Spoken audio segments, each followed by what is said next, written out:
திராவிட முன்னேற்ற கழகத்துடைய ஆட்சியில் தளபதி முதலமைச்சராக பதவியேற்று 11 மணிக்கு தளபதி முதலமைச்சராக பதவி ஏற்றுக்கிட்டாங்கன்னா 11:05க்கு மாட்டு வண்டியை நீங்களா ஆத்துக்கு ஓட்டுங்க.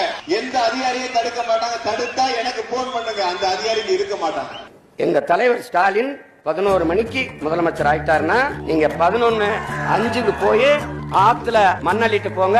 எந்த அதிகாரி வாரான்னு பாப்போம். அடுத்த நொடி அங்க இருக்க மாட்டான், அதிகாரி இருக்க மாட்டான். ஆனா உங்க அண்ணன் சீமான் அங்க இருப்பான். நீ அதுல வச்சிரு, நீ அதுல வச்சிரு, நீ எந்த கொம்பனா விரு, நீ அதுல வச்சிரு. ஆத்த தொற்று நீ பாரு.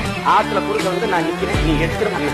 இதெல்லாம் சேட்டதான். இந்த நாட்டை மறுபடியும் மலை கொள்ளையர்கள் மணல் கொள்ளையரிடம் ஒப்படைக்க போறீர்களா, இல்ல இந்த நிலத்தை வளத்தை பாதுகாத்து இன்னொரு தலைமுறைக்கு வாழ்ற இடமாக வைத்து விட்டு போக வேண்டும் என்று துடிக்கிற இந்த மகனிடத்தில் ஒப்படைக்க போறீர்களா? யோசிங்க. மறுபடியும் திருட்டு பயிலிட்ட நாட்டை கொடுத்துட்டு ஐயோ போயிடுச்சு அம்மா போச்சான்னா ஒரு பயம் இருக்க மாட்டான். நான் விழுந்து படுத்துக்கிறவே வரமாட்டேன். அப்புறம் கூட்டாலும் வரமாட்டேன். சும்மா